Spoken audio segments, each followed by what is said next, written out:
Welcome back, as always, to Totally Unbiased. I'm Nick, one of your hosts, and today we got Andrew and Aiden. Aiden's doing a little technical thing. I don't know what's going on down there, but when he gets his situation set up, we'll add him right back to the stream. Andrew, how are we doing today? What's up? All right, so you know what it is. This is another episode of Who Wins, Who Loses. This episode is going to be coming to you.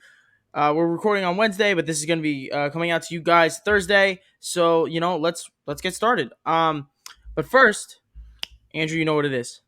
Socials, as always. So on TikTok and Instagram, you can follow us at Totally Unbiased, on Twitter at YT_unbiased. And right here on this YouTube video, hit that subscribe button, hit that bell icon for notifications, and like this video and stay up to date with all our daily content. All right, so you guys know what it is. Who wins, who loses. Uh, got a lot of big games this weekend, so let's not hesitate. Let's get right into it. So the first game we're going to go over today, we're going to go over the Carolina Panthers visiting Dallas Cowboys, 1 p.m. on Fox. This is probably the first time I've ever seen Dallas play a 1 p.m. game at home. Feels kind of weird to me. But hey, let's pick them. Pretty simple for me. I think Carolina's defense outplays that Dallas defense. That Dallas defense has looked better than we thought it would be. But at the end of the day, I think they hold Dallas, and it's a low-scoring game. Yeah, actually, I disagree. I think Dallas's offense kind of steps on the Panthers' throats this week. J.C. Horn is down and out. CMC is down and out. Their best two players on either side of the ball outside of Shaq Thompson on defense. And you know what it is? It's kind of just like, this is the real first test for Sam Darnold in Carolina. Will he be able to work with DJ Moore and get this win? I don't think so. Dallas's defense, they're not the greatest defense, but they do a great job creating turnovers, and I think they're going to force Sam Darnold to make some jet-like turnovers. So I'm going to pick the Dallas Cowboys in this one. But moving on, we're going to move on to the next 1 o'clock game. Cleveland visits Minnesota at 1 o'clock at U.S. Bank Stadium over in Minnesota. This game's a really interesting one. Yeah, this one, I really don't know what to expect from it. They're both great teams. I'm very surprised that Minnesota came out that hot and heavy against Seattle, and it really wasn't a game in the second half. Minnesota had control. And then Cleveland, I mean, they got the curb stomp on the Chicago Bears.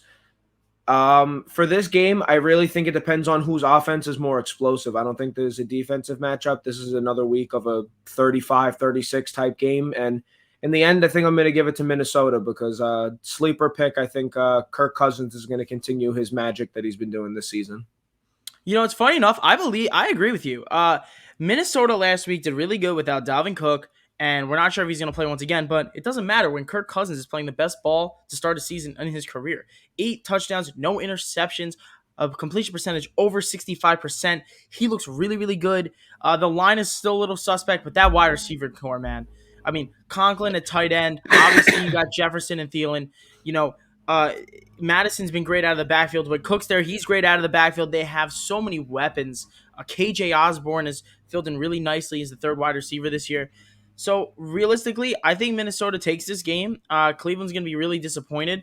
The only thing that would be different is if if they can't stop Myles Garrett. Last week, Myles Garrett had 4.5 sacks. 4.5 sacks. I mean, again, it was against Justin Fields, who had no time to throw, but that's not the point. He had 4.5 sacks. So will he continue his success? Kind of will be the answer to this game. Minnesota, if they can get the run game going, I don't think Cleveland really has a shot. I think they're going to hold the ball, continue the game, because if they have that dual threat, it's going to be hard to stop Cousins. Now the best game of the week, definitely best game of the week. The Detroit Lions, the 0-3 Detroit Lions, go to play the 1-2 Chicago Bears over in Soldier Field at 1 p.m. Andrew, this game's not going to be that exciting, is it? No, it's not. I want to give it to Detroit, but I got a weird feeling that Chicago's going to pull something out, and I don't think it's going to be through the passing game. I still think Allen Robinson is going to be irrelevant. I think David Montgomery is going to run all over that Detroit defense. But then also at the end of the day, that Chicago defense, I don't know what they could do between Jared Goff, the guys they got, DeAndre Swift. But in the end, I'm going to give it to Chicago. I think Montgomery has a big week. See, I disagree. I think Detroit's pissed. I think they're so mad that they lost last week, and it didn't really go with like we know like we were told they were going to be this aggressive team, and they weren't really aggressive last week, and they're getting a lot of criticism for it. Swift looks really good. Like he looks really good on the ground through the air. Jamal Williams looks really good. They're a great duo. And Jared Goff has been solid. That defense is still not good, but you know who else is not good? That Chicago offense. I mean, I'm gonna say it. All right, I'm gonna say it. I've been waiting. I've been waiting. It's week 3. I gotta say it. You know, Mitchell Trubisky brought this team to the playoffs twice. Twice. He's gone, and all hell's breaking loose. Mitch was good in Nagy's offense. Well, as good as a quarterback we'll get in Nagy's offense. Matt Nagy was the problem, not Mitchell Trubisky. And I think Chicago's going to live to regret that as they lose this week. I'm going to pick this next game first. So it's Houston at Buffalo. This game started off money line minus 1,000 for Buffalo, 16-point favorite. Are we surprised? No. Buffalo's great. Buffalo's great. I mean, Josh Allen last week showed that when he needs to step up, he can, and he can put his foot on the throat of the opponent, which is what he did against Washington and that really, really mediocre, really bad defense. Buffalo's offense continues to impress. But the thing for me, I got to say real quick, that defense is great. Buffalo's defense is great, and Houston's not going to win with a backup quarterback. Yeah, no, I pretty much agree with everything you said. Buffalo is gonna just it's not gonna be a game after like the second half is there's no need to watch it. You can watch the first half of this game and you're just gonna know what the outcome is because Buffalo's gonna be up by 3 scores. Yeah, I don't think this game's going to be very close. But the next game, kind of intriguing. Indianapolis at Miami. What do you think? Indianapolis at Miami. I mean, as of right now, if you could just fill me in on it real quick, is Jacoby Brissett still the quarterback? Tua's still Tua's injured? on IR. Okay, so Tua's on IR. And Carson Wentz is Beat up. Mr. Broken Leg, so I really don't know. This game is kind of a question mark to me. I'm gonna give it to the Colts just because I saw what Buffalo did to Miami with Jacoby. So I mean, it's kind of a toss up to me. I really don't know where to put this game for myself, but I'm gonna go with Indy on a hunch. Yeah, Indy's been weird. I can't see them going to 0-4. I can't. There's no way. They're 0-3. Like, to the surprise of all of us, they're 0-3. I understand their schedule started a little difficult, but 0-3, really? There's no way they go to 0-4. I can't see it. Against a backup quarterback, there's no way. This game, the next game, I feel is going to get really out of hand really quickly. The Chiefs at the Eagles. Oh boy, Andrew, tell us what you think. Yeah, no, I think after losing 2 games in a row, that the Chiefs, like you said about the Lions, they are pissed. If I think everybody on that Kansas City team is dying to just beat the crap out of somebody. They're gonna just come out for blood. I really don't think that Philadelphia defense is gonna do anything. And I really don't think, I mean, regardless, Kansas City's defense isn't great, but I still think Justin Fields and that whole offense have a mediocre week. But definitely Kansas City by a mile. Yeah, I think Jalen Hurts is just not that good. Simply put, I know you meant Jalen Hurts, but I don't think Jalen Hurts is that Wait, good. why? What'd I say? You said Justin Fields, but yeah, I know what you mean. Jalen Hurts, he's a good fantasy quarterback, but is he the answer for the Eagles? We're not sure. Listen, us picking the Chiefs has nothing to do with the Eagles. It really doesn't. There's no way Andy Reid's team loses 3 in a row. There's no way. Absolutely not. No chance. Looks like we got Aiden back, and we're gonna. Oh, there he goes again. Bye, Aiden. So he was back, and now he's gone. But whatever. It is what it is. Yeah. There's no way. Like Kansas City is going to be so angry that they're gonna put up 48 points. I actually have this game scoring 42-14. Like not even close. Okay, yeah. Yeah. So let's move on a little bit. The New York Giants traveled to New Orleans for a 1 p.m. game at the Superdome. Andrew, what do you think? I don't want to talk about it. Yeah. I don't want to. Nah, I mean, realistically, I mean, the Giants somehow kept themselves looking competitive against the Falcons, but in usual fashion, too much time on the clock, weren't aggressive enough throughout the entire game. last second field goal is how they lose. It's like a Giants tradition at this point. But losing Blake Martinez with a torn ACL for the whole season, Evan Ingram, to put it quite literally, you're going to have to bleep this out, fucking sucks. Um, I don't know. And just other injuries like Sterling Shepard. I think New Orleans has a week one performance, and the Giants don't even put up double digits in this game. This game's kind of weird to me. And I think this game all depends on the health of one player, and that's Sterling Shepard. I don't really think the Giants got a shot if Sterling Shepard's not healthy. I really don't. Sterling Shepard he's the key to the offense, and the offense runs through him. Daniel Jones and Sterling Shepard have a great connection this year. And listen, Barkley might be able to do a little bit on the ground. The Saints, we don't know what to expect. The key to this game is, will the Giants defense be able to confuse Jameis Winston? If they do and they get turnovers, they will win this game. Jameis Winston clearly is easily confused. If you play good coverage, okay, and now I'm not talking like lockdown coverage. I'm saying you play a good base zone coverage with Jameis Winston, odds are there's multiple times he's just gonna launch it because he doesn't know where to go with the ball. He's done it time and time again. The Giants defense will need to stop Kamara, and if they stop Kamara and put the game on Jameis Winston, the Giants could win this game. I don't think they will. I think I'm going to take the Saints in 24-14 fashion. I just don't see the Giants winning this game. And another team that's terrible. And the Giants have the worst record in the NFL since 2017, tied with this team, the New York Jets, who also have the worst record in the NFL. They host the Tennessee Titans at MetLife. I'm going to pick this one first. Jets are actually the worst team in the NFL, and it's not even close. They're averaging 8 points per game. I really don't think there's much else to say about the Jets. Yeah, no. And even though Tennessee's been wishy-washy this year, I mean, it's the Jets, so they're obviously going to come out crazy. And I think Derrick Henry's going to end up having a huge game because Tennessee's going to air that ball out early. They're going to be up by a score or two, and then they're just going to run the ball, and Derrick Henry's just going to plow through everybody, and it's not even going to be a competition here. This is another game that I just don't see going well. Yeah, it's not good. Not good. Simply not good for the Jets. They're looking at 0-4 again. The Giants are also looking at 0-4 again. New York sports is abysmal. I guess go Yankees. We'll move on to another game with two more abysmal teams. Washington going down to Atlanta to play the Falcons. And man, I think I might have been spot on about Washington before the season started.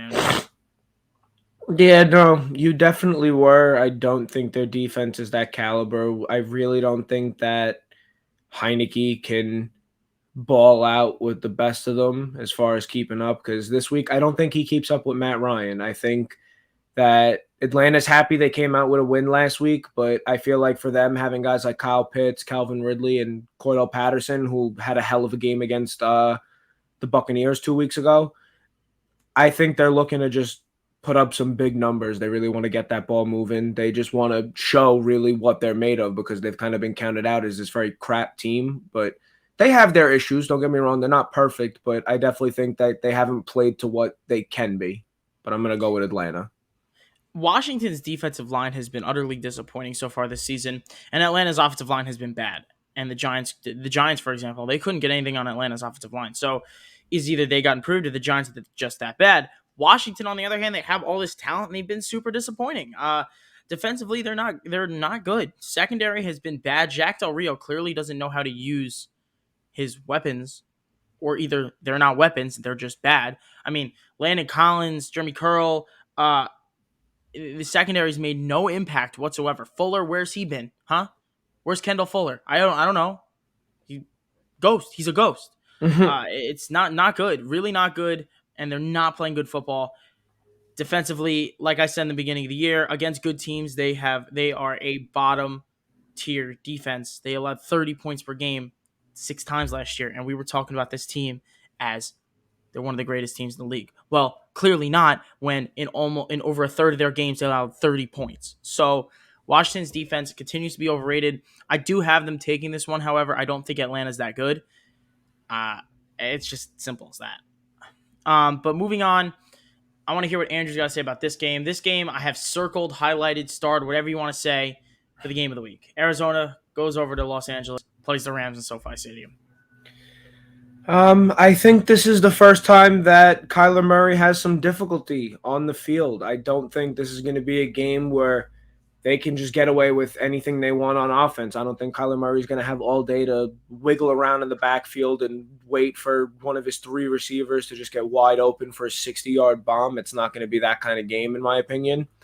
I think they'll definitely be able to get points on the board, but not going to be a big play week. It's going to be got to methodically move the ball down the field. But I think in the end, Matthew Stafford and Cooper Kupp, I just think that chemistry that they got right there is way better than anything that the Arizona defense could scheme up this week. And I have the Rams taking this in like a 31-28 fashion. This game actually is one of those games where like you think after seeing last week and how the Jaguars made the Ravens. I was gonna say the Ravens made the Cardinals struggle a little bit, and the Rams beat down on the Bucks. I think they're riding high. This is a big division game. I think this game actually, for some odd reason, is more of a defensive matchup. As these typical NL West games go, I think this is more of a 20-23 score. I'm going to take the Rams because they're at home. However, it would not surprise me at all if Arizona won this game. And listen, that whole NFC West, they're playing each other this week, and Seattle goes over to San Fran. And you know what? I don't like either of these teams at all. Like, frankly, Seattle's defense is bad, really bad, awful, concerning. And San Fran's offense, you know what I mean? Like, I Yeah. think it's going to get to the point where Jimmy G is going to force Kyle Shanahan's hand into forcing Trey Lance to play, because it's not that he's playing bad, because he's not. It's more like he's just not doing anything. Like, he's not making the big play. He's not making the splash play. He's not playing consistent Yeah. ball. They might need a little bit of juice. So I'm going to take Seattle in this one, even though how bad they've looked. Going to take Seattle unless somehow, Shanahan gets tired, throws Trey Lance in, and lets him play for the rest of the game. Then San Fran might win this game. I'll take Seattle. No, I mean I'm definitely going to take Seattle too, mostly because I think they had a bad week last week against Minnesota, but I think that not that Tyler Lockett does his Tyler Lockett thing and he puts up 200 yards and two touchdowns, but they're definitely just not going to be as lethargic as they looked last week. So I definitely think it'll be a close game because I don't think either of these teams have a significant advantage over the other. But yeah, Seattle. Like you said, it's just two teams that I can't put a read on. Yeah, no, I totally get that. And they struggled big against Minnesota last week. And Aiden can take this out when he watches this back at the 18-minute mark is a little thing. Why I think Minnesota will win the NFC North. And this is kind of a little tangent, but I want to add this because you guys will see it in our YouTube video and on our TikTok. Minnesota's going to win that division. They should be 3-0 right now. They had a couple plays that made them 0-2. They're now 1-2. I think they have a schedule that they can run down. They have a really easy schedule coming up. I wouldn't be surprised by week 9 because they have their bye week 7. I wouldn't be surprised week 9. They're 4-2 and they're rolling right now. Absolutely rolling. Don't be surprised they win this division. I don't know that Green Bay will be able to keep up if Dalvin Cook gets that running game going. But let's go back. I wanted to add a little clip. Felt nice. I was thinking about it when you were talking. So, we'll move on. Baltimore travels to Denver. This is the first test for Denver. Yeah, this is. I mean, because I don't know if we talked about it in a previous video, but I know we talked about it in private. Denver's 3-0 against three teams that are 0-3. They have not played a team this year that has a single win. So for me, this does really prove it as a real test because you can beat down on the Jets, you can play against the mediocre looking Giants, Jaguars. I mean, I don't know. I mean, I want to say Denver. Like I don't even know what they rise to the expectation, basically. I want to say that they do. I want to say that they really can prove that they can roll with the big dogs and they got a chance at making the playoffs this year. They are a contender. They're not just a lucky schedule team. But then Baltimore, I mean, last week with that field goal, that momentum, that high that they're living off of after a game like that. I mean, I'm gonna still go with Denver in a 24-21 fashion.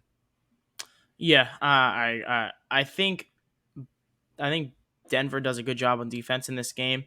However, I think Baltimore will squeak one out. Again, like I think Bachafar. they're like at this point, Baltimore is becoming escape artists. Like they're barely getting out of these games. They almost won week 1. So I think they'll squeak it out. I'm not overly confident. But next we got Pittsburgh visiting Green Bay. Pittsburgh looks terrible. Green Bay's offense looks better. That Pittsburgh secondary is atrocious. Minka Fitzpatrick has the lowest graded coverage grade in the league. He's not playing good start this year, and if he's not going to play good, neither is Pittsburgh's defense. Give me Green Bay by at least 10 points. I could definitely see where you're coming from with that, but I'm looking more at not even for the defense, for that offense. If that line does anything better in the absolute slightest to protect Big Ben, you got Najee Harris coming out of the backfield, and I think he's set for another big week. Deontay Johnson possibly coming back off injury, still questionable at this time. You got Claypool, you got Juju. I think this off, and you got Ebron at tight end. I think you can get the ball moving. It's just I'm gonna give it a close one. I think Pittsburgh wins on like a last second field goal. I think they pull in Aaron Rodgers on Aaron Rodgers and get that last minute field goal. Yeah, a Super Bowl rematch from a few years ago. Pittsburgh Green Bay. But that one, I'm not really sure what to expect. I can see that one getting really out of hand though. Either way, but before we do this next game, a little bit of breaking news concerning this next game. The Tampa Bay Buccaneers have signed Richard Sherman, and they will not obviously take Richard Sherman down to he's not going to be their starter this week. He may not even start. But Richard Sherman is now a Tampa Bay Buccaneer, and they travel to New England. Brady's back home to play the Patriots. Andrew, what do you got for me? This has nothing to do with my fantasy team whatsoever, but I hope Gronkowski is healthy, and I hope he catches 7 touchdowns and rubs it in Belichick's face. I hope they do amazing. No, but on a serious note, I really do think that Tampa Bay offense, I mean, yes, New England has a good defense, but I don't think they're going to be able to stop them. But then on the same right, that Tampa Bay pass defense is so bad that I feel like New England can get the ball moving a little bit. They're not going to have that much of a difficult time. They're going to have a difficult time running, but look at the New England wide receivers to get that ball moving, get it aired out a little bit. But I still think Tampa Bay wins by a touchdown or two here. I have no basis for saying this. Like, this makes no sense. New England's winning this game. Like, they're not as talented. They don't have as good of a quarterback. They don't have as good as a defensive line, defensive front. They do have a better secondary. New England's winning this game. There's no way Belichick, after Brady wins a Super Bowl without him, loses again. I mean, if anybody knows Brady's weaknesses, it's Bill. So, for only that reason, there's no evidence or anything. I think the Patriots will win this game. Put me down for the New England Patriots. Um, and, we're not going to pick the Monday night game because we're going to do that for totally overreacting on Monday. But, we got Vegas, just to preview it a little bit, we got Vegas traveling to LA to face the Chargers. 3-0 versus 2-1. Big game. You want to put money on that Tampa game? No. You give me 10 to give me 100 to 1 odds, I'll take it. But I was just going to say way. 10 I was just going to say $10 straight up. Yeah, not happening. I'd rather keep the $10. But that Monday night game is Vegas versus the Chargers. We're not going to pick it, so you guys have to tune in for Totally Overreacting on Monday to get our picks. This game's really interesting. 3-0 Raiders travel to face the 2-1. Should be 3-0 Chargers, but they're not.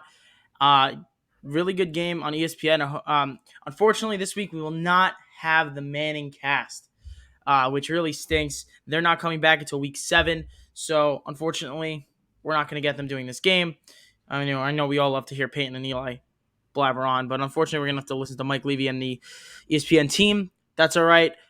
Great slate of games this weekend. That's really it for who wins, who loses. Thank you guys for watching. Check out the other vids on the channel. We are not doing Fan Fight this week. We've had some scheduling conflicts, so we're going to push Fan Fight back one more week. We will do a Big Blue preview as well. The Big Blue review we also pushed off again this week because they don't deserve our time. The Giants are terrible. Although a little Giants news at the end of dropping it right now. The Giants have signed Isaiah Wilson. If you do not know, he's 29th pick in last year's draft, had some off the field behavioral issues and was cut. But now at this point, he's getting a fresh start with New York, and guess we'll see what happens. But thank you guys for watching Totally Unbiased. This is Nick. That's Andrew. Who wins, who loses? Now you know. No, well, now you know. Totally Unbiased.